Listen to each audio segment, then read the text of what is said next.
Nice. Nice moves, Karla.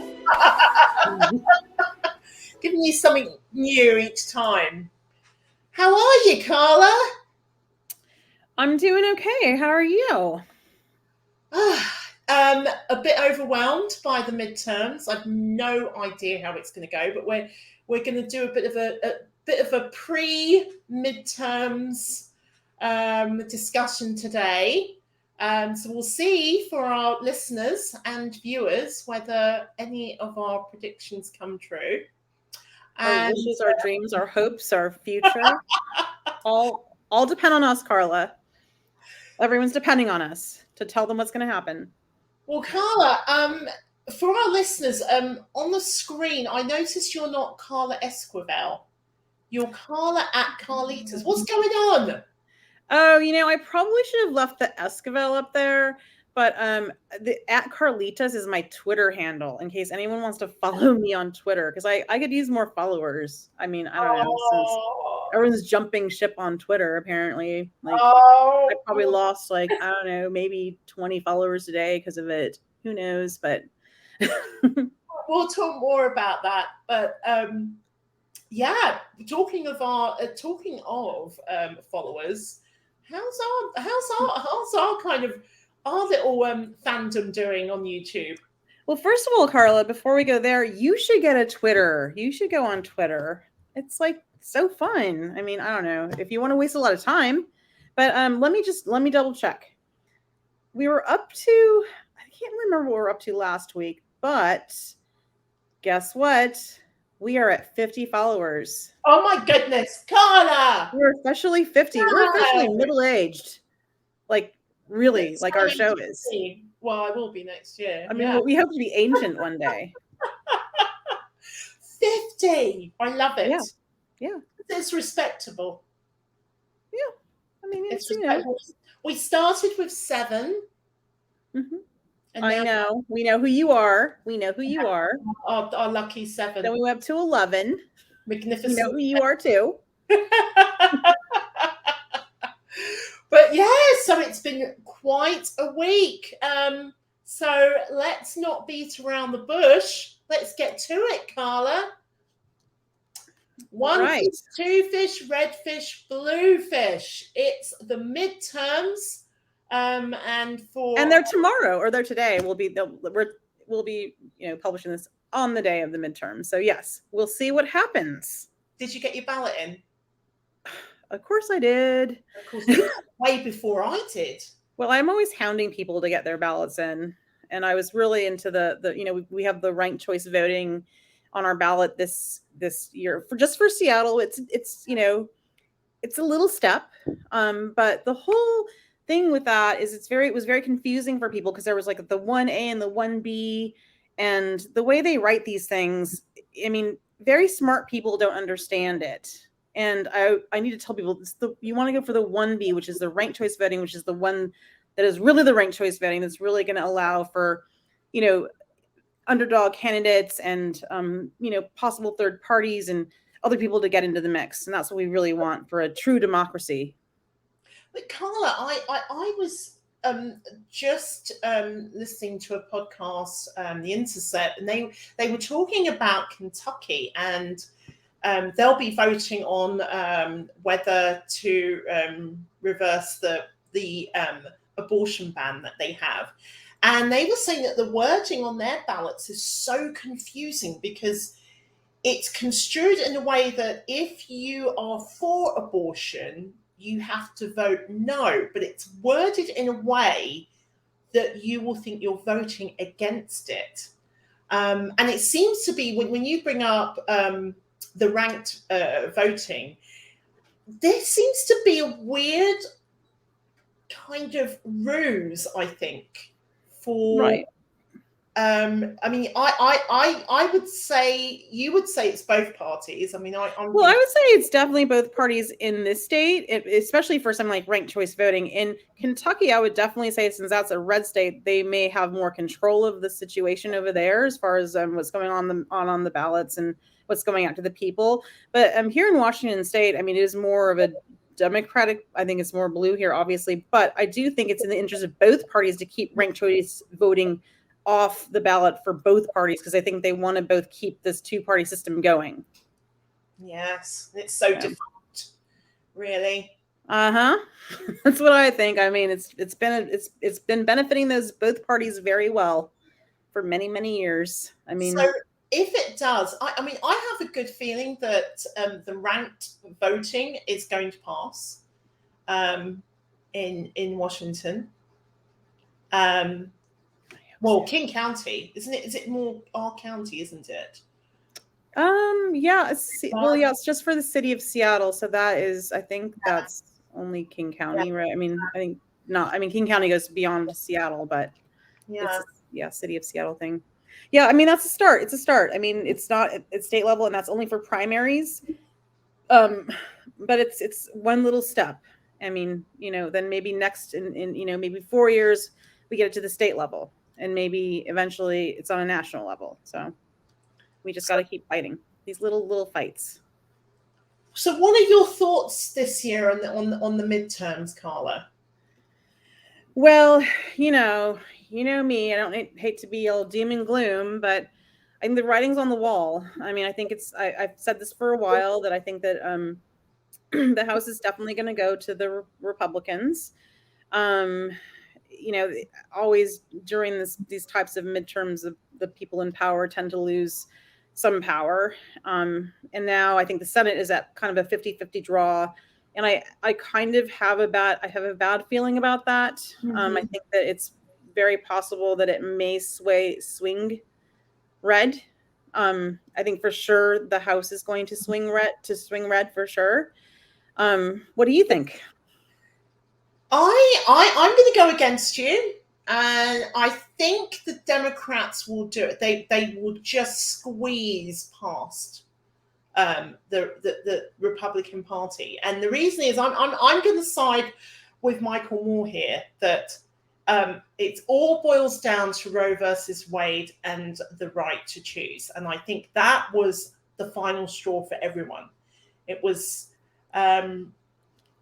It was when you're trying to control our bodies, that's a step too far for both parties, I think, because even if people are against abortion for themselves, they're not necessarily against it that no one else should have abortion. A lot of people do believe in the right to choose, and I think it will boil down to that.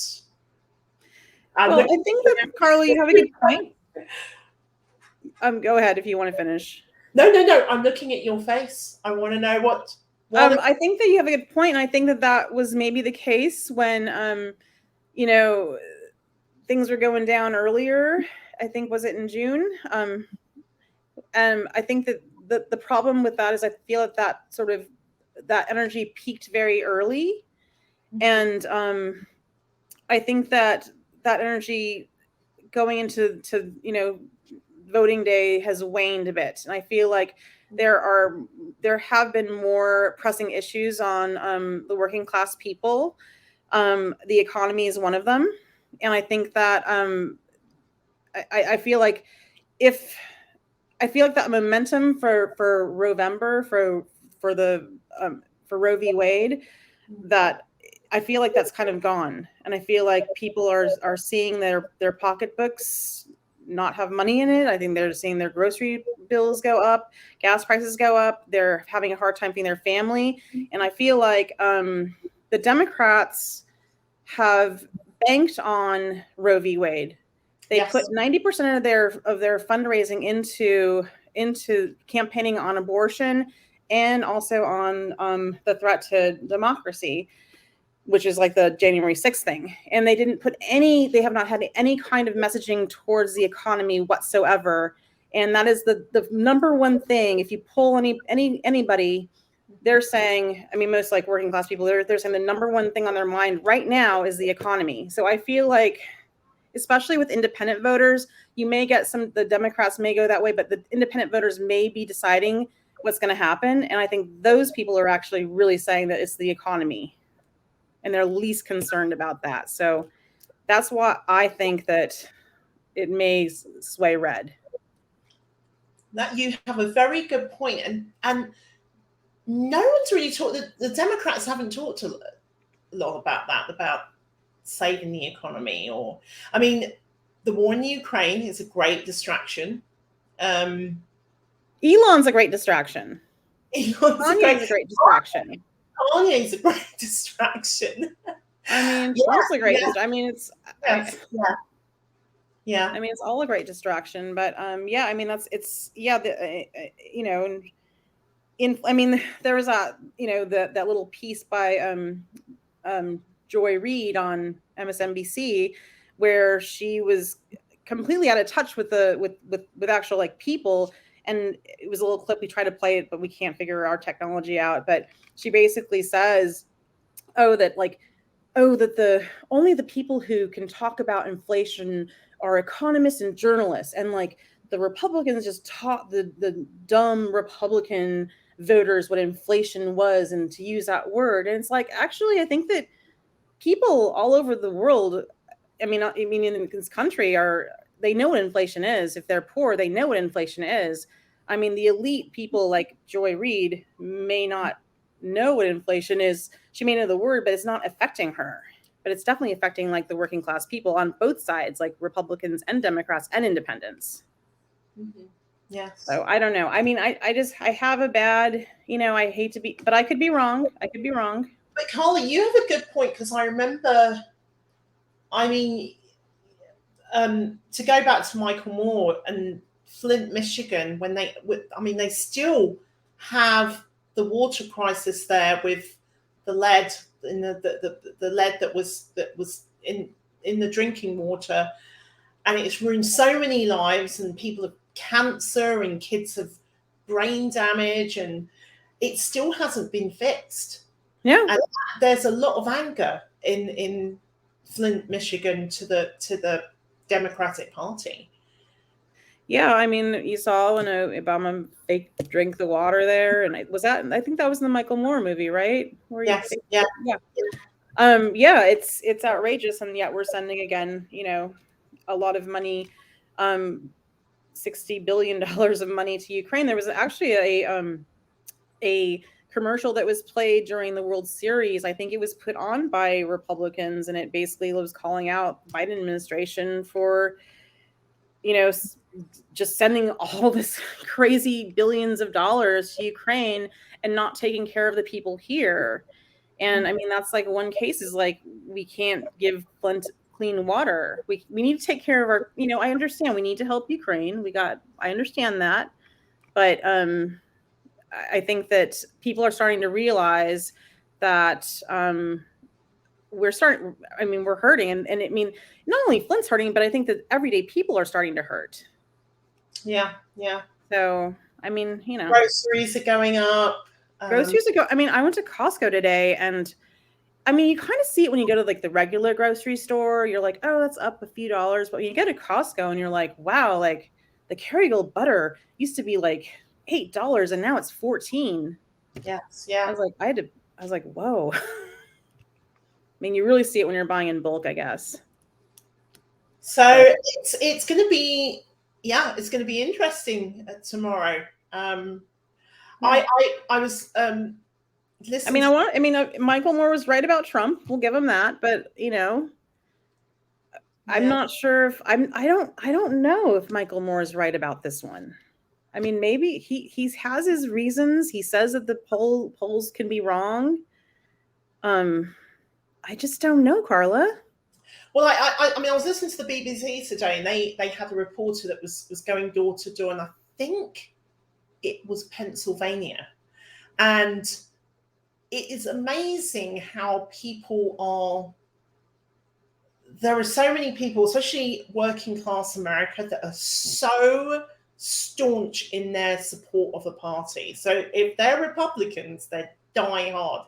It doesn't matter. It doesn't matter if the Republicans aren't going to help them, or going to give tax breaks to the rich. It's almost like a religion, and that to me is the danger of the right. Is you have those zealous supporters that will do, and I have to say, I have to respect the Republicans for that. They've got their diehard supporters.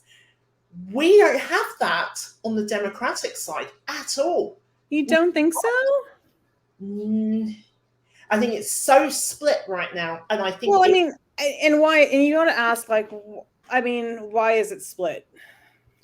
I mean, I'd say it's split because, I mean, as we've seen, the Democratic Party's moved more to the center since, like we've talked about this, Thomas Frank. They kind of have abandoned the working class over the past 40 years. They've become the party of the elite. They tend to serve their corporate masters more than their constituents.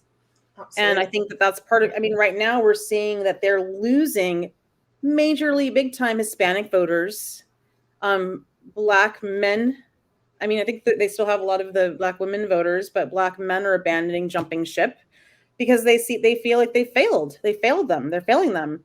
I mean, Nevada, that's kind of one of those toss-up states right now. And I think because the Democrats have failed, like Hispanic voters, I think that Nevada might just go red. I don't know. So there might be a red wave. But you know, there's blue wave was trending on Twitter this morning when I got up, so we'll see. The danger is that we get very complacent, and I worry. I mean, after 2020, not 2020, 2016, I will never feel complacent. I'll never be comfortable again, because you as you said, I mean, I think that we ignore a huge amount of Americans are suffering and they don't feel listened to, and they're absolutely deluded with they're absolutely not deluded, but they are deluded.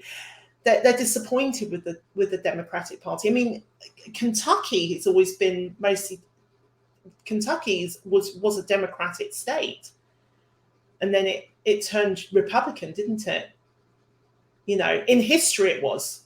And well, yeah, but in history, I mean, it was the Republicans that were anti-slavery, or yeah. they were, and then it was the other. I mean, that's what's so wacky about what's happening right now. You've seen this like, you know, switch between, like, now the Democrats are kind of the party of the elite, whereas, like, when I was, you know, growing up, it was the Republicans were like the party of the money, and they cared about the money. I mean, don't get me wrong, I'm sure they all still care about money when it comes down to it, the ones that are in power. But right now, that's the messaging, is that, like, the Republicans are kind of taking care of the working class people, and the Democrats are kind of like trying to woo, like, the, you know, the upper middle class college educated people. And then, like, and also with this Ukraine thing, I mean, with war, it used to be like the Democrats were always like the anti-war. There's a faction, not all Democrats, a faction of the Democrats would be on anti-war, and now you see there's a tiny little faction of the Republicans are anti this war because they see how it's hurting their bottom line in the economy. So it's just like, it's kind of like upside down world.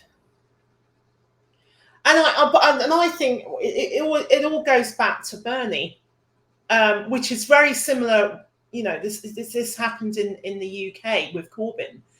It all goes back to there is a status quo on the left, and I think it's everywhere. I think it's actually in every country right now, where they don't want a progressive person to run for the left. They really want to play safe. They want to placate, as you said, the corporations, and they have this unsaid rule that anybody that's going to actually go against the grain and say, yeah, look, why don't we help? Why don't we have a health service, or why don't we help the poor? Why don't we put more money into education? And they don't want that, and they shut those people down. It happened with Bernie, and that's Corbyn. And I think it tore the Democratic Party apart. I've never seen this Well, yeah. What was interesting too is that when it looked like Bernie, like he was doing so well. In this last time he ran, I mean, he got Nevada, and then they had to do the coup to take him out. But before that, when people were sweating and like 538 was saying he's going to win this, he's going to win that, they were going all over the map. There were so many Democrats that were like going on MSN saying that they would vote for Trump instead of Bernie. I mean, they're willing to throw. I mean, that's why I'm like, do you really care? Like, you just care about power. When it comes down to it, they don't really care about if it's a D or an R. They care about the big capital C. Yeah. Corporatocracy.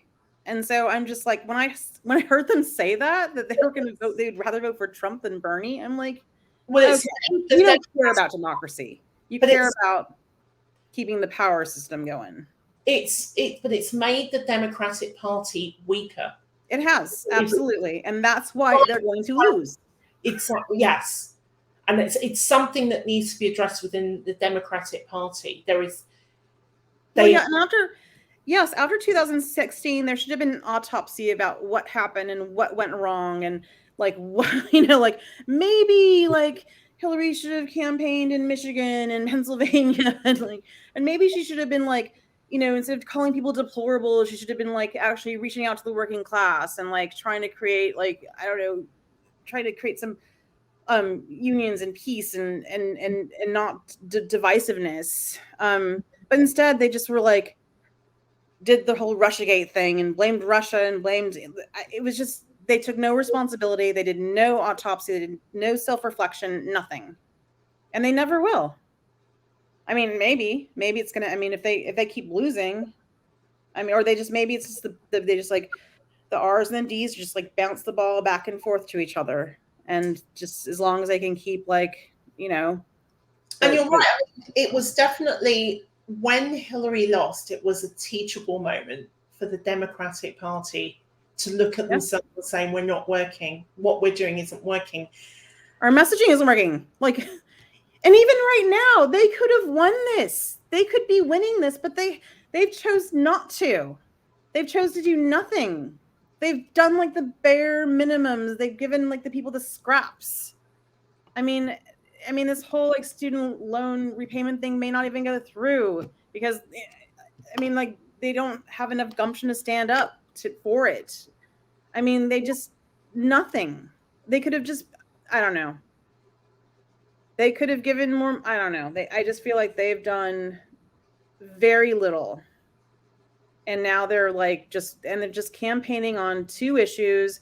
And like I said, we've talked about like Roe v. Wade, that could have been codified under Obama when he had full control over everything. And like, not just control like we have now, but like a super majority. And then when he was asked, he said he campaigned on doing it. And then when it was coming down to do it, he's like, that's not a priority right now.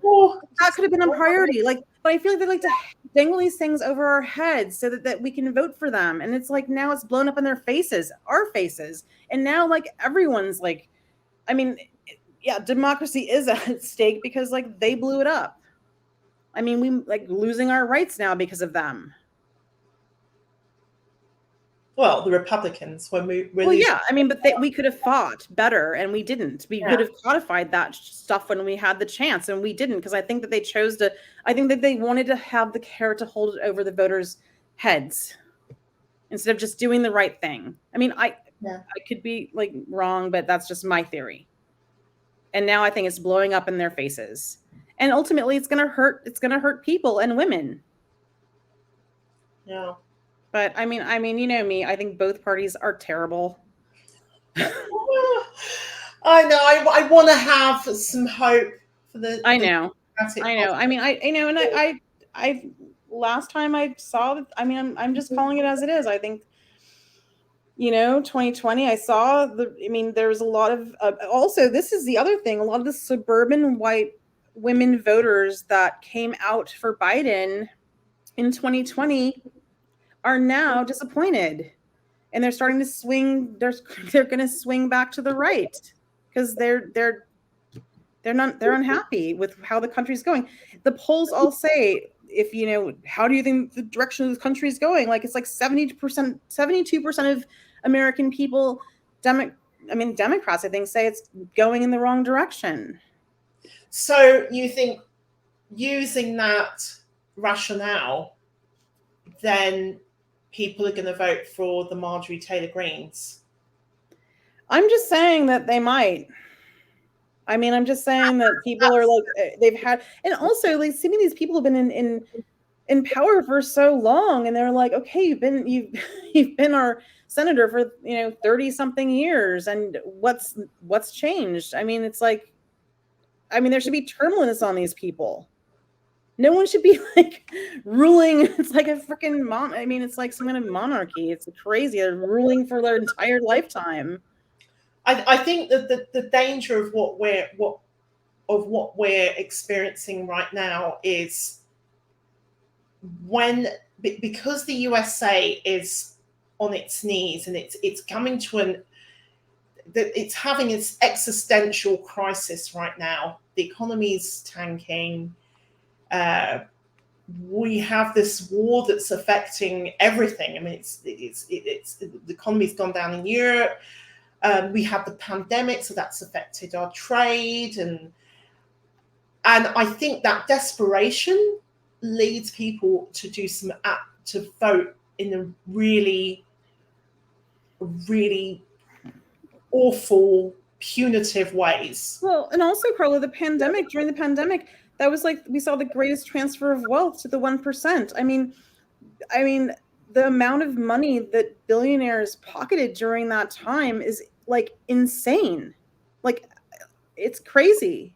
And then we just saw that the poor and the working class just got poor. We saw people lose their businesses, their livelihoods, their jobs.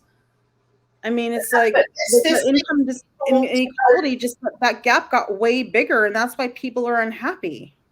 Yes, because this leads people to vote out of desperation, and that is where there's that kind of crazy vote. It's almost like someone who's come out of an abusive relationship, and they're just so damaged, and they're going to go right to the first person they see, and it's almost like this, and it's really frightening. Because I mean, that's why people, I mean, a lot of those people that voted for Obama, they ended up voting for Trump. I mean, because they felt, they might have lost their homes during the 2008 financial crisis. I mean, Obama, he was a big giveaway to those people, not to those people, but to to the banks, he let them off the hook. It was very disappointing. Well, we'll see what happens. I mean, it'll be interesting. I could probably predict what would happen in the UK general election than I would in the States. Like I can predict that in the UK they will vote Labour. I think they've had enough. Well, they don't even have a choice. It's voting. Well, they've probably had enough. I mean, until like. But the problem with the Democrats is that they barely had power for a tiny bit of time now, and they're gonna like. I mean, I guess their only hope is if Trump runs again, and I mean, and Biden. I mean, I guess they have to have Biden run, because I think Biden may be the only person that can beat him, and it's like.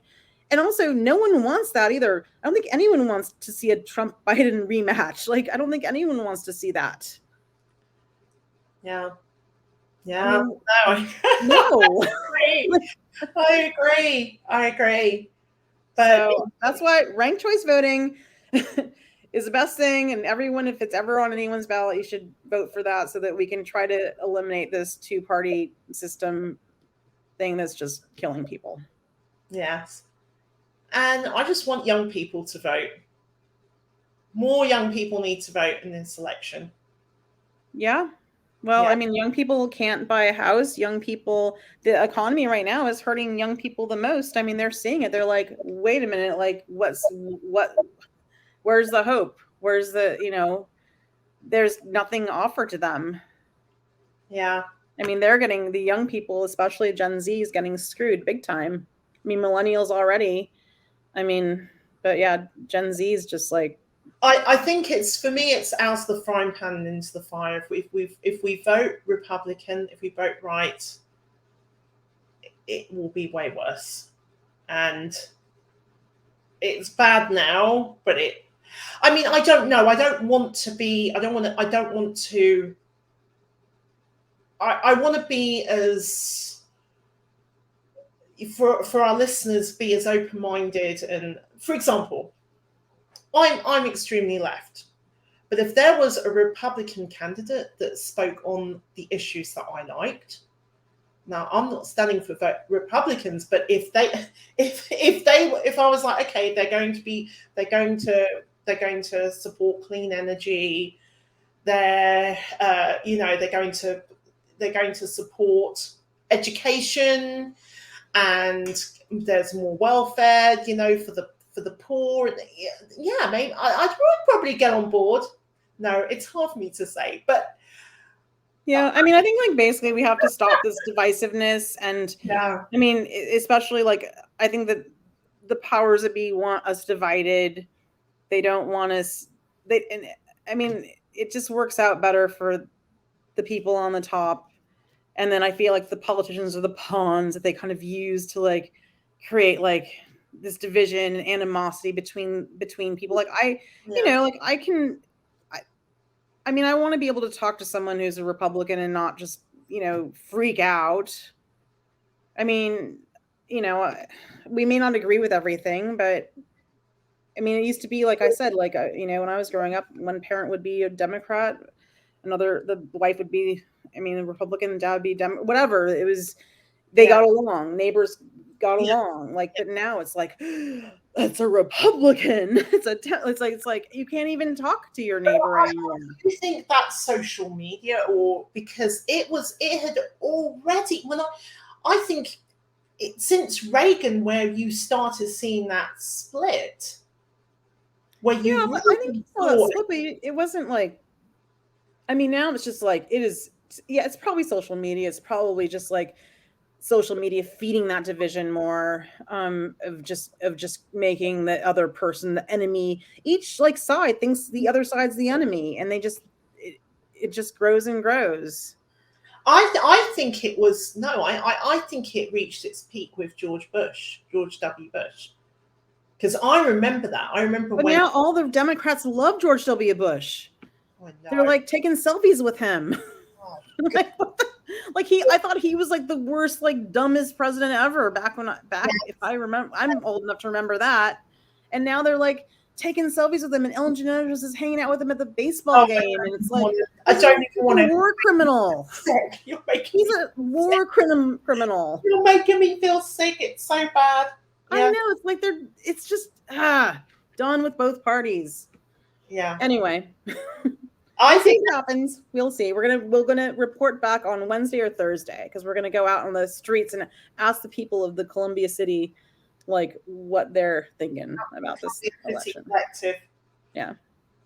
Okay. Well, Karla's last words is, I'm done with both parties. I was never in the Republican Party, but I'm done with them anyway. I'm done with them all. Yeah. Okay. On to our next subject. Look at this. It's Everyone Hates Elon. And for our listeners, Karla has designed a lovely picture of Elon underneath the Twitter sign, the bird. And yeah. Well, I just took that from something, but anyway, I should have been a designer. That's what I really should have been doing. I made this in 5 minutes on Canva, and that's why we have to talk about it, because I made this and Karla thought like someone else made it. But I was like, no, I made it. We have to talk about how everyone hates Elon. We're talking about like everyone loves. I was supposed to. It's called Everybody Loves Raymond, but I couldn't fit everybody, so it had to be Everyone Hates Elon. I try to make it 80s looking, but yeah, everyone's mad at Elon right now. It's hilarious. Girl, the thing that makes me laugh is the only reason we have this on here is because you're so proud that you designed this one. It's true, because I feel like talking about Elon's such a waste of time right now.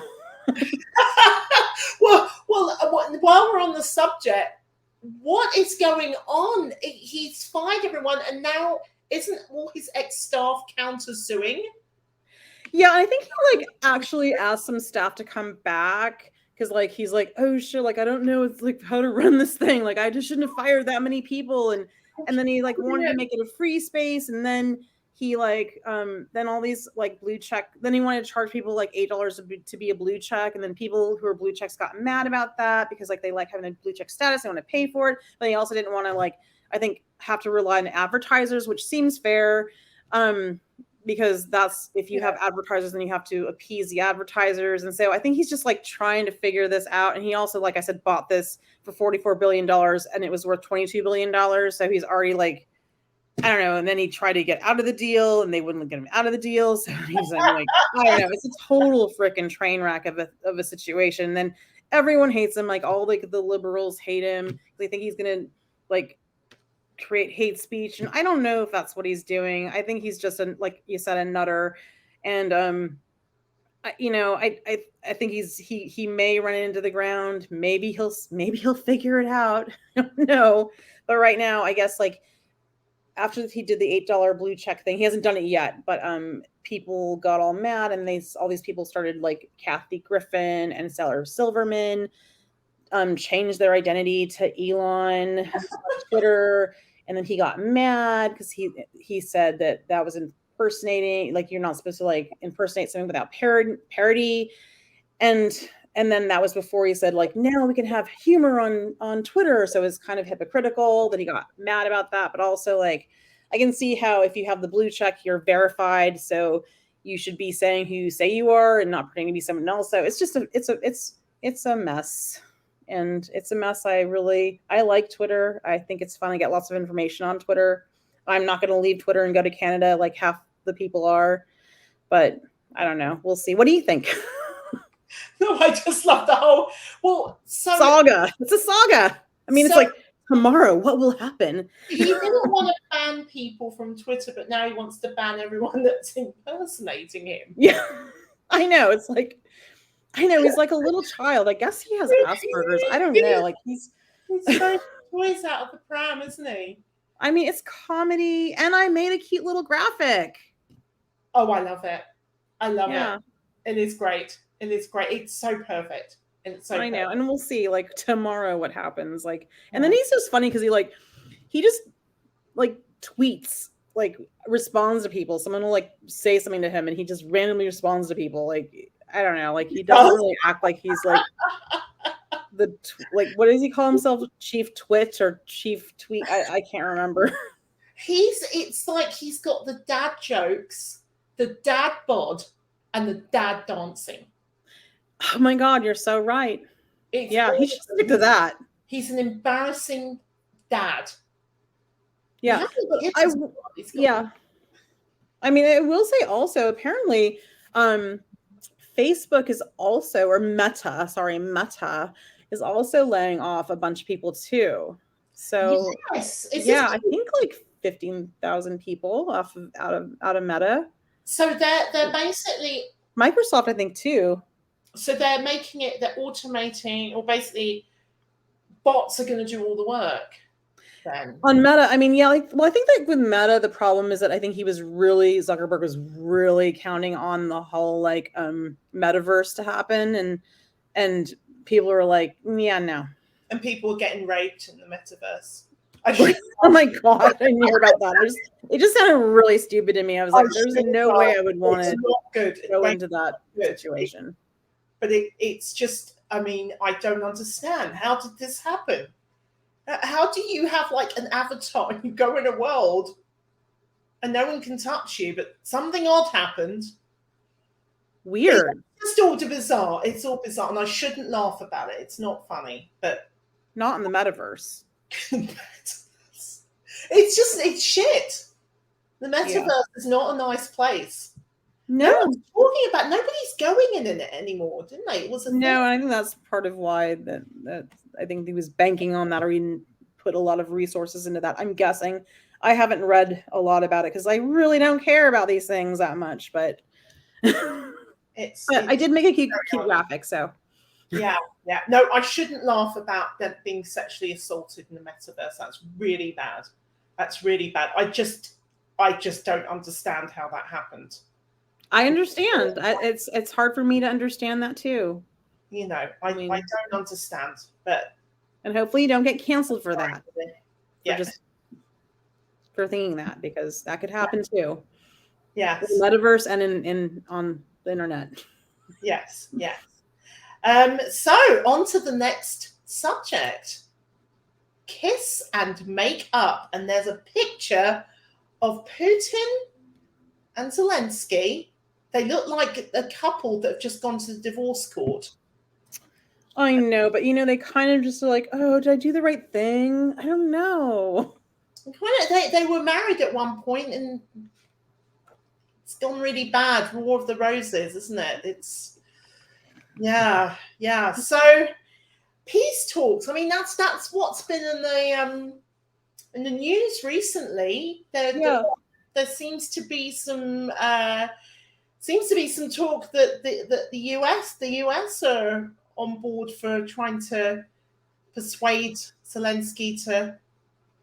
Yeah, they're saying that Biden is quietly encouraging Ukraine to be open to negotiations with Ukraine, and I mean with Russia. Sorry, this comes on the heels of that comes on the heels of the Congressional Progressive Caucus letter that was written a week ago, where the members encouraged Biden to do such a thing, to encourage some kind of peace talks.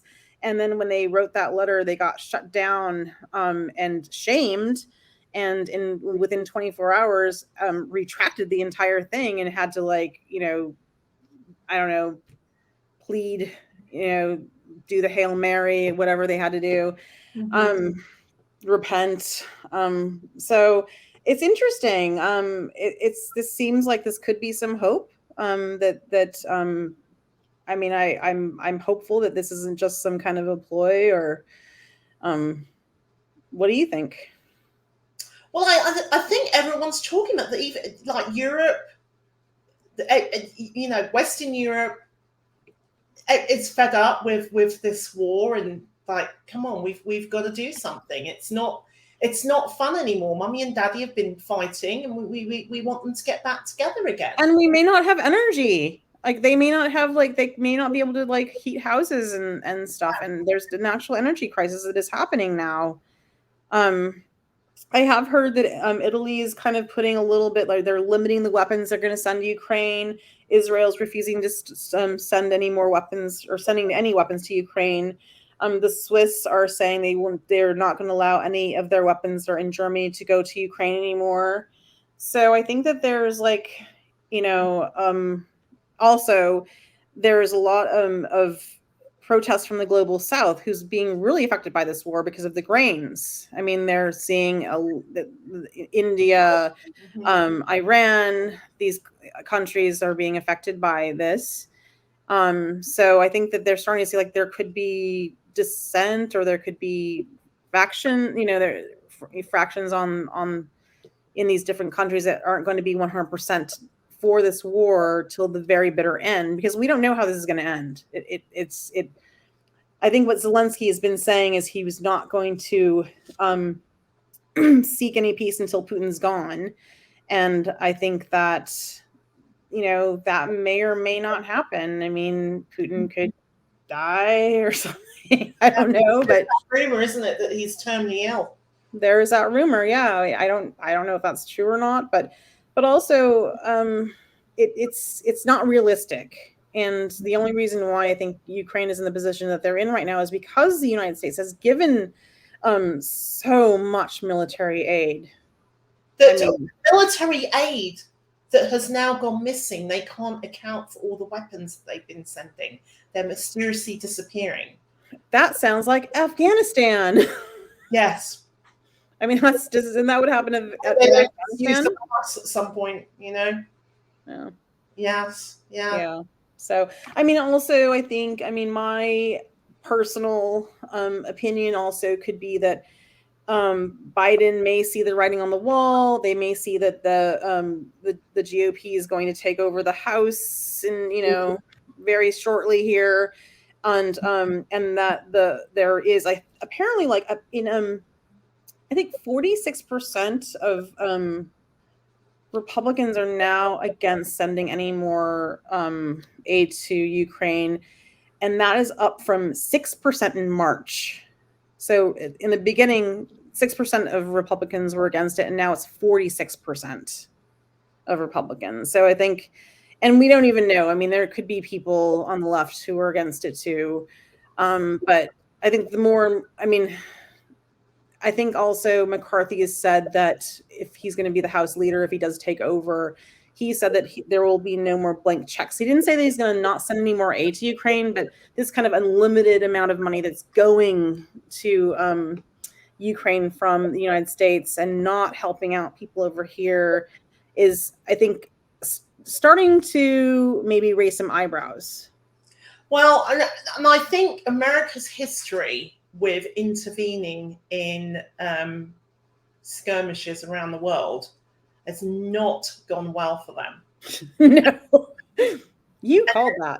Yeah, every single time that they've intervened since World War II was a success. I mean, you know, when they helped with the Marshall Plan and they helped build up towards, you know, Germany that was bombed, and, you know, I mean, that was probably that was the biggest success that the US had ever had, and they made a lot of money from World War II as well. But after that, every time they've intervened, it has been disastrous. There is not one effort of peacemaking that has gone right for America. And every country that they've intervened, every country that they've tried to, you know, try to fix is in complete tatters. Iraq is still in a state. Afghanistan's in a state. I mean, they went over Vietnam. You know, they lost the war of Vietnam. Vietnam is okay, I guess, because of the resilience of the Vietnamese people. It wasn't from the help of the US. But it just goes on and on. It's not working. It's not working. This idea that we're going to bring peace to the world doesn't work. They need to stop. America needs to stop. Yeah, absolutely. It's too much. It's too much. Well, especially there. I mean, like also we've talked about too, like, you know, if we're going to do all this for Ukraine, why not Yemen?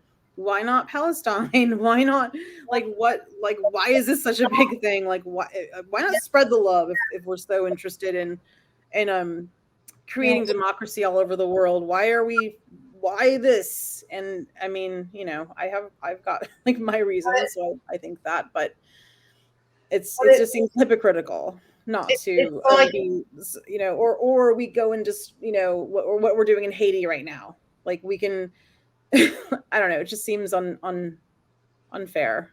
Well, it's like George Orwell said in Animal Farm: all humans are equal, but some are more equal than others.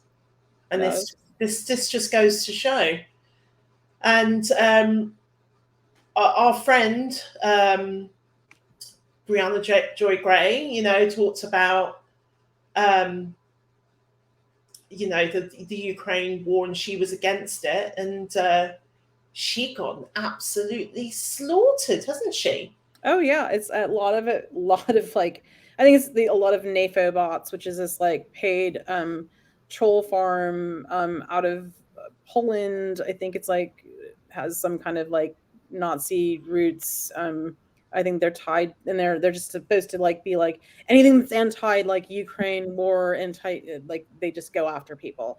I think I like try to defend her on one of her tweets, and I got like totally slammed by a few of them. I was crazy. I got slammed by them, a little bit of it. I can imagine what's been going on with her. I mean, I've seen it on her Twitter page. It's like, and then she'll post it, and a lot of it's really racist. Yeah. A lot of what they've done to her is really racist and really unfair. It's nasty. But she stood up. She's been very strong. I've been very proud of her. I mean, it's intense. Yeah. I mean, just to have any kind of dissent or any kind of conversation or any kind of questioning or any just, even just advocating for some kind of diplomacy can put you in that position.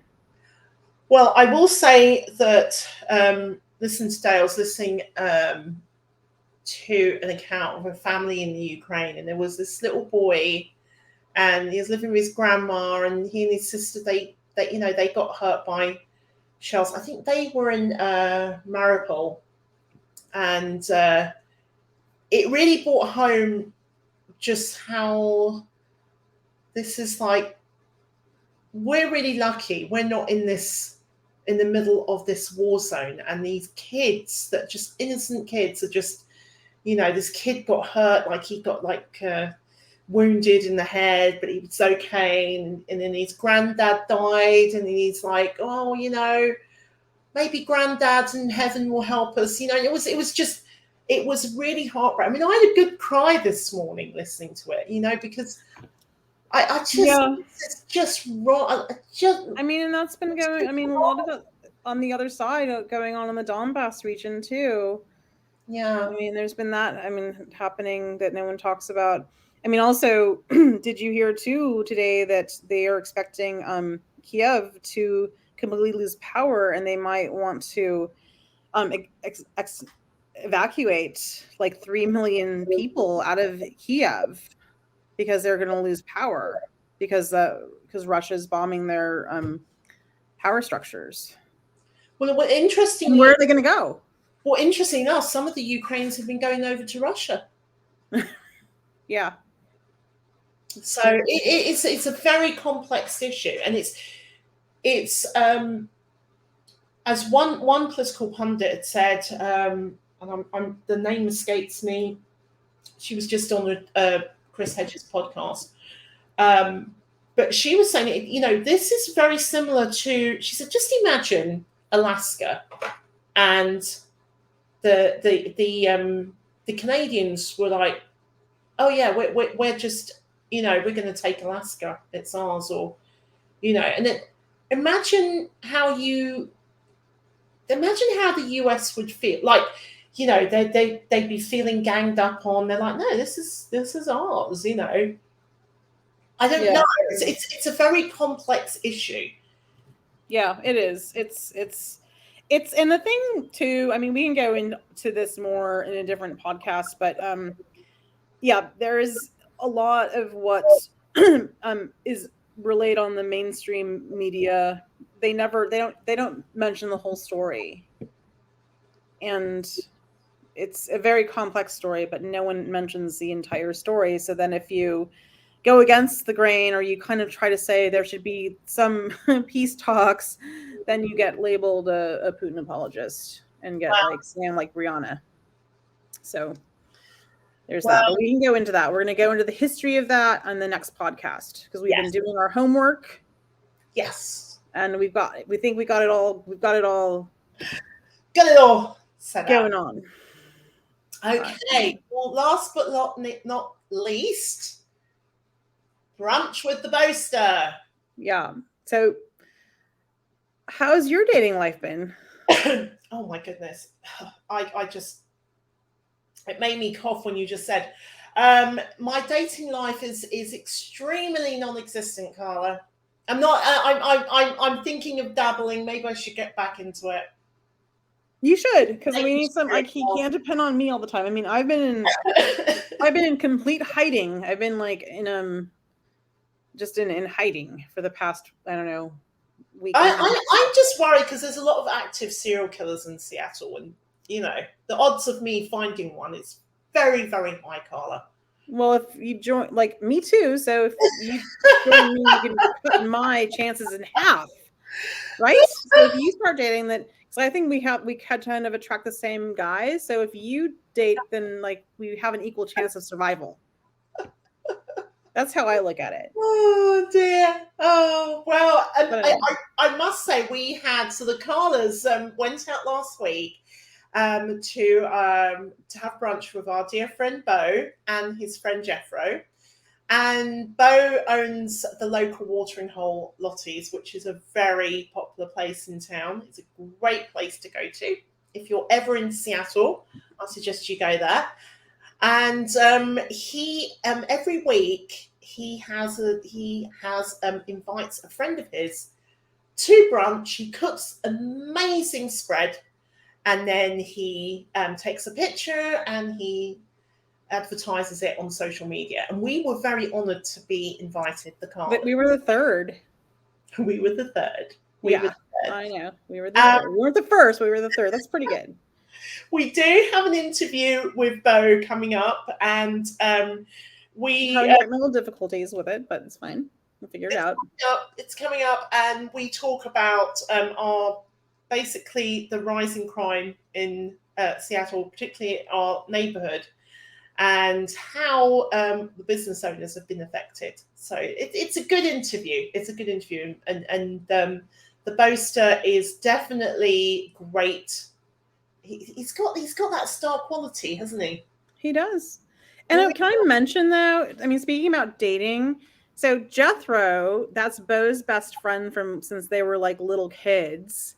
I met Jethro when I was in high school, and he was going to St. John's College in Santa Fe, and I was dating a guy from St. John's College, and that's how we met. And it turned out that guy I was dating from St. John's College, I think he could be a serial killer.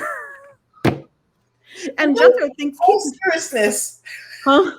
In all seriousness. No, in all seriousness. In fact, like I think I told Jethro, I was like, don't tell him where I live. You might have killed a few people. Like, yeah, it's so funny. It's like it all goes back. And like I knew Jethro when I was, a little high school punk kid trying to date an intellectual college boy. What was this serial killer man? Was he handsome? There must have been a reason why. He was very handsome at the time, very crazy, very creative, like that kind of wild, like Ted Bundy-esque. Sadly, yeah. That's why I think if you date and I date, we have a better chance of survival. So let's go with that. Oh well, I will start. I will take one for the team.